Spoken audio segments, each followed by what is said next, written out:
Welcome back to the Ballroom Dance channel. If you're new here, my name is Sunny and we are a worldwide community of ballroom dancers. We meet here every day to talk about all things ballroom dance. Today's letter. Hi Sunny. I started competing in bronze and silver smooth and I added standard later. But I've seen other couples start in the international standard and then add the smooth when they get to that silver or gold level. Which is the best path to achieve long-term success? Should I master the standard first, the smooth first? Why? Okay, here goes. Number one, story for you. I had a couple who were my friends. They were American smooth US champions. They added the international standard later, after they had won the US Nationals. They told me that when they switched to international standard, added it into their repertoire, it was the hardest thing they had ever learned because they had learned some, I'll say, different habits that were not complementary to the international standard. So they never got remotely to that level of success when they competed in standard, though they did achieve championship level. So that's telling to me that the international standard is a tough nut to crack. Secondly, this is important too. Who is winning those American smooth titles? Newsflash, they were all former international standard competitors. Okay, number three. Real story, I had a couple who I taught private lessons to.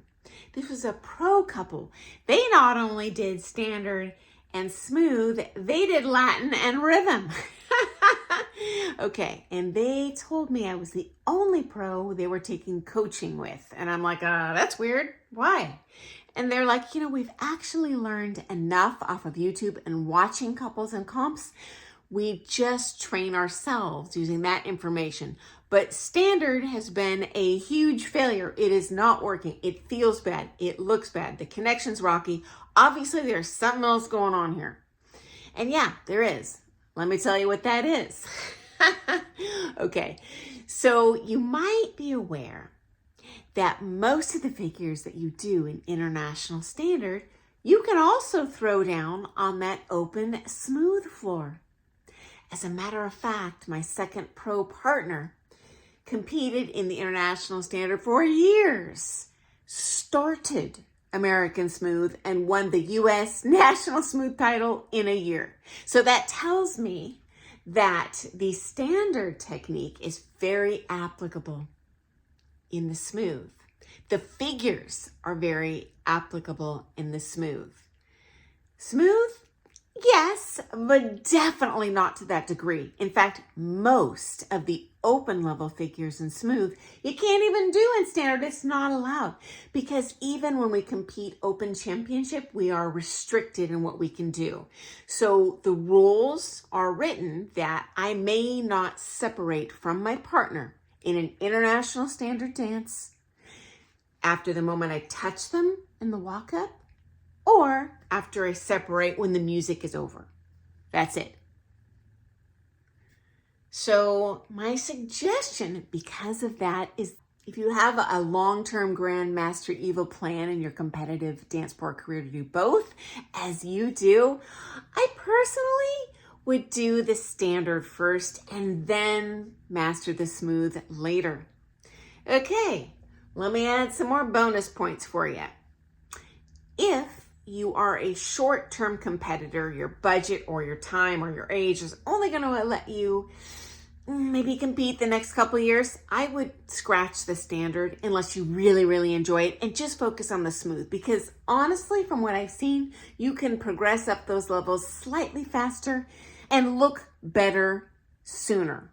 Why is this? Because we have so many separate positions, okay? So if I'm off balance as a smooth competitor, it's really not going to affect my partner. I do me, you do you, we look good.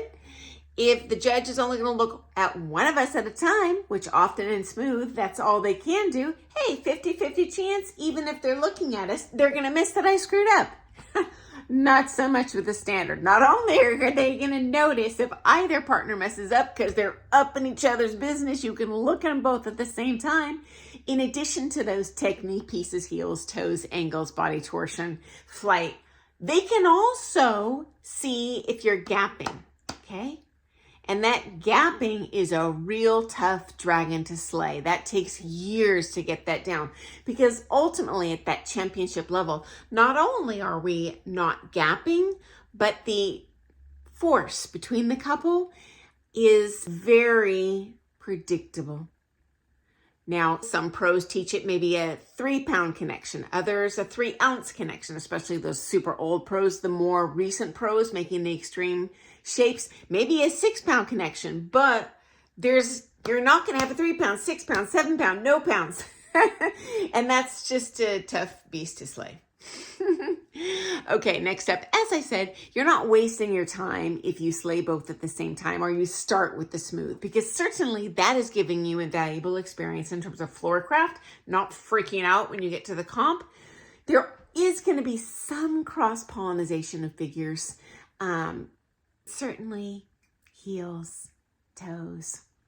Okay, final thought for you. If you want to progress to the elite levels of championship and run with the big boys as fast as possible, I recommend picking one style, any one style, okay? So if you do say, like that couple I taught, smooth, standard, rhythm, Latin, you're going to be a bit of a jack of all trades, master of none.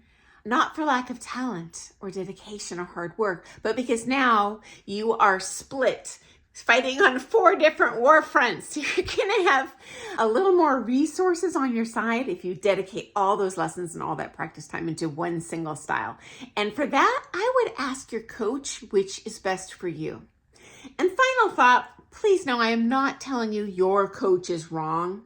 I'm just telling you statistically what I've seen. But every couple is different.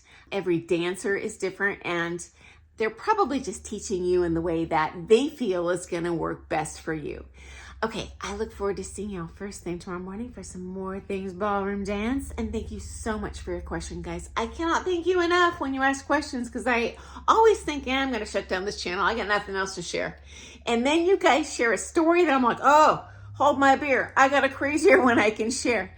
Or you ask a question, I'm like, oh my gosh, I would have liked to have known that too. So anyway, I look forward to seeing you tomorrow, guys. Toodles. Bye.